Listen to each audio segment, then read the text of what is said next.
اور یزید مردہ تھا، مردہ ہے اور ہمیشہ کے لیے مردہ رہے گا۔ اب وجہ کیا ہے؟ جو پوائنٹ میں آپ کی خدمت میں عرض کرنا چاہ رہا ہوں وہ پوائنٹ یہ ہے، اللہ کا خوف، کہ جس کے دل میں اللہ کا خوف ہوتا ہے پھر اس سے وطن چھوٹے تو اسے کوئی پرواہ نہیں، اپنے رشتہ دار چھوٹیں کوئی پرواہ نہیں، گھر بار قربان ہو جائے کوئی پرواہ نہیں، اولاد قربان ہو جائے کوئی پرواہ نہیں، اور اپنی جان بھی قربان کر دیں انہیں کوئی پرواہ نہیں ہوتی۔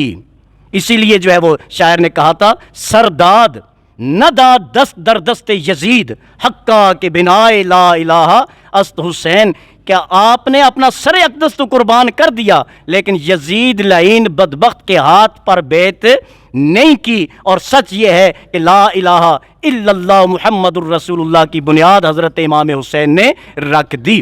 تو یہ جو آیت کا یہ حصہ، پہلا حصہ جو ہے وہ حضرت امام حسین کے لیے ہے کہ جن پر جو تقوی اختیار کرتے ہیں وہ کسی سے ڈرتے نہیں ہیں، اور دوسرا مومنین کے لیے وَكُونُوا مَعَ الصَّادِقِينَ۔ اگر تم کامیابی چاہتے ہو، اگر تم فلاح چاہتے ہو، اگر تم کامرانی چاہتے ہو تو تمہارا تعلق جو ہے سچے لوگوں کے ساتھ ہونا چاہیے، تمہارا تعلق جھوٹوں کے ساتھ نہیں ہونا چاہیے، فراڈیوں کے ساتھ نہیں ہونا چاہیے، فریبیوں کے ساتھ نہیں ہونا چاہیے، بلکہ تمہارا تعلق جو ہے وہ سچے لوگوں کے ساتھ ہونا چاہیے۔ اب سچے لوگ کون ہیں؟ سچے لوگ وہی ہیں کہ جنہوں نے ہر وقت اللہ کے حکم کی پیروی کی، رسول اللہ صلی اللہ علیہ وسلم کی اطاعت کی اور شریعت کے پابند رہے۔ وہ کون لوگ ہیں؟ وہ حقیقتاً سچے لوگ ہیں۔ جنہوں نے حق کا ساتھ دیا وہ سچے لوگ ہیں، جو حق پر چلے وہ سچے لوگ ہیں، جو حق پر چلنے والوں کے مددگار اور معاون ہوئے وہ کون ہیں؟ وہ سچے لوگ ہیں۔ تو اب میں آپ سے عرض کرنا چاہوں گا کہ صحابہ کرام سے بڑھ کر سچا کون ہو سکتا ہے؟ اہل بیت اطہار سے بڑھ کر سچا کون ہو سکتا ہے؟ تو ہمارے پاس جو ہے زندگی گزارنے کے دو طریقے ہیں، ایک طریقہ صحابہ کرام رضوان اللہ تعالی علیہم اجمعین اور دوسرا اہل بیت اطہار۔ ان میں سے کسی ایک کو بھی سکپ کریں گے، ایک کو بھی چھوڑیں گے تو مومن صراط مستقیم پر چل نہیں سکتا۔ وجہ کیا ہے؟ میرے آقا صلی اللہ علیہ وسلم نے ارشاد فرمایا، اصحابی کالنجوم، میرے صحابہ ستاروں کی مانند ہیں، میرے صحابہ ستاروں کی مانند ہیں، فَبِأَيِّهِمْ اقْتَدَيْتُمْ اهْتَدَيْتُمْ، ان میں سے جس کی بھی تم اقتداء کرو گے تم ہدایت ہی پاؤ گے، تمہیں ہدایت ہی ملے گی۔ تو صحابہ کرام کی اقتداء کرنا ہدایت کا سبب ہے۔ اور دوسری حدیث میں نبی اکرم صلی اللہ علیہ وسلم نے ارشاد فرمایا، میرے ستارے کس کی مانند ہیں؟ میرے صحابہ کس کی مانند ہیں؟ ستاروں کی مانند۔ اور آپ جانتے ہیں کہ پہلے دور میں رستہ جب آپ تلاش کرتے تھے، منزل کی طرف جب آپ جاتے تھے تو رستہ کس طرح آپ کو ملتا تھا؟ ستاروں کی چال سے، ستارے رہنمائی کرتے تھے۔ تو فرمایا میرے صحابہ کی رہنمائی میں چلو گے تو تمہیں ہدایت ملے گی۔ یا رسول اللہ اہل بیت اطہار، تو میرے آقا کریم صلی اللہ علیہ وسلم نے ارشاد فرمایا، اہل بیتی، میرے جو اہل بیت ہیں، کا سفینۃ نوح، حضرت نوح علیہ السلام کی کشتی کی مانند ہیں۔ جو اس کشتی نوح میں سوار ہوا وہ نجات پا گیا، اور جو سوار نہ ہوا وہ غرق ہو گیا۔ لہٰذا اہل بیت اطہار شریعت کی کشتی ہیں، اور صحابہ کرام رضوان اللہ تعالی علیہم اجمعین وہ شریعت کے ستارے ہیں۔ تو جب آپ سمندر میں سفر کرتے ہیں، یہ دنیا سمندر سمجھ لیں، جب آپ سمندر میں سفر کرتے ہیں تو ایک طرف آپ کو کشتی کی ضرورت ہے اور دوسری طرف آپ کو اتنی ہی ستاروں کی ضرورت ہے۔ تو الحمدللہ اہل سنہ و جماعت جو ہے وہ خوش قسمت جماعت ہے کہ یہ نہ تو توحید پہ کمپرومائز کرتے ہیں، اللہ وحدہ لا شریک ہے، یہ ہمارا عقیدہ ہے، اللہ کی ذات میں، اللہ کی صفات میں، اللہ کی شان میں، اللہ کی طاقت میں، اللہ کی قدرت میں کوئی دوسرا شریک نہیں ہے، ہرگز کوئی بھی دوسرا شریک نہیں اللہ کی شان اور قدرت میں۔ اور جب رسالت کی بات آتی ہے تو ہمارا عقیدہ کیا ہے؟ بعد از خدا بزرگ توئی، قصہ مختصر، کہ اللہ کے بعد مخلوق میں سے اگر کسی کا مقام اور منصب عظیم ہے وہ محمد الرسول اللہ صلی اللہ علیہ وسلم کی ذات اقدس ہے۔ اور جب صحابہ کی بات آتی ہے تو صحابہ ہمارے لیے رائے ہدایت، نجوم ہیں، ستارے ہیں۔ اور اہل بیت کی بات آئے تو اہل بیت صرف ایمان نہیں، جان ایمان ہے۔ اور پھر اولیاء کی بات آئے تو ان سے بھی محبت۔ تو یہ وہ عقیدہ ہے، یہ وہ جماعت ہے جس پر اللہ تعالیٰ نے اپنا خاص فضل اور کرم فرمایا ہوا ہے۔ تو حضرات محترم، آج کا پیغام صرف اتنا ہے کہ اہل بیت اطہار نے، اور خصوصاً حضرت امام حسین رضی اللہ تعالیٰ عنہ نے جس مقصد کے لیے اپنی اولاد، اپنے رشتہ دار اور اپنی جان قربان کی تھی، وہ مقصد تخت حاصل کرنا نہیں تھا، وہ مقصد جو ہے بادشاہ بننا نہیں تھا، وہ مقصد حاکم بننا نہیں تھا، وہ مقصد یہ تھا کہ کسی بھی جابر اور ظالم کو یہ حق حاصل نہیں ہے کہ وہ مسلمانوں کا امیر بنے۔ کسی شرابی اور زانی اور فاسق اور فاجر کو یہ حق حاصل نہیں ہے کہ وہ مسلمانوں کا خلیفہ بنے۔ اس لیے حضرت امام حسین نے اسے چیلنج کیا تھا، ایک بات۔ اور دوسری بات، پیچھے رہ جانے والوں کے لیے یہ اپنی سنت چھوڑی کہ حاکم جتنا بھی ظالم اور جابر ہو، بندہ مومن کی شان یہ ہے کہ وہ اس کے سامنے بھی کلمہ حق کہنے سے کتراتا اور ڈرتا نہیں ہے۔ حق کہنا مسلمان کا کام ہے، آگے کامیابی یا ناکامی وہ میرے رب کی قدرت اور طاقت اور اس کے ہاتھ میں ہے۔ تو حضرات محترم، اللہ تعالیٰ سے دعا ہے ہمیں حضرت امام حسین رضی اللہ تعالیٰ عنہ کی سیرت کو اپنانے کی توفیق عطا فرمائے اور وہ جذبہ ہمیں نصیب فرمائے۔ وما علیہ الا البلاغ۔